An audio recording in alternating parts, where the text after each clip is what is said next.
മന്ത്രിമാരുടെ നേതൃത്വത്തിലുള്ള താലൂക്ക് തല അദാലത്ത് കരുതലും കൈത്താങ്ങും സംസ്ഥാനത്ത് തുടക്കമായി. തിരുവനന്തപുരത്ത് മുഖ്യമന്ത്രി പിണറായി വിജയൻ ഉദ്ഘാടനം ചെയ്തു. ഭരണത്തിന്റെ സ്വാദറിയേണ്ടത് ജനങ്ങളാണെന്നും അധികാരത്തിലിരിക്കുന്നവരും ഉദ്യോഗസ്ഥരും ജനങ്ങളുടെ ദാസന്മാരാണ് എന്നും മുഖ്യമന്ത്രി പറഞ്ഞു.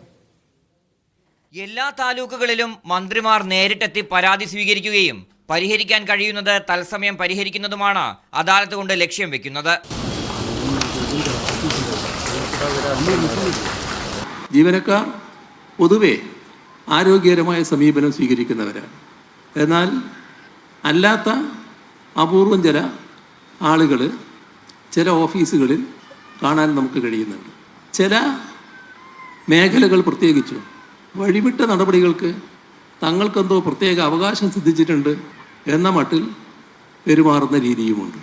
ഇതൊന്നും നാട് ആഗ്രഹിക്കുന്ന കാര്യമല്ല, സർക്കാർ അംഗീകരിക്കുന്ന കാര്യവുമല്ല. ഭൂമി സംബന്ധമായ വിഷയങ്ങൾ, വയോജന സംരക്ഷണം, ചികിത്സാ സഹായം, പെൻഷൻ തുടങ്ങി വിവിധ വിഷയങ്ങളിലാണ് പരാതി സ്വീകരിക്കുന്നത്. ഓൺലൈനായി പരാതികൾ അറിയിക്കാം. അദാലത്ത് നടക്കുന്ന സ്ഥലങ്ങളിലെ ഹെൽപ്പ് ഡെസ്ക് വഴിയും നേരിട്ട് ജനങ്ങൾക്ക് പരാതി നൽകാവുന്നതാണ്.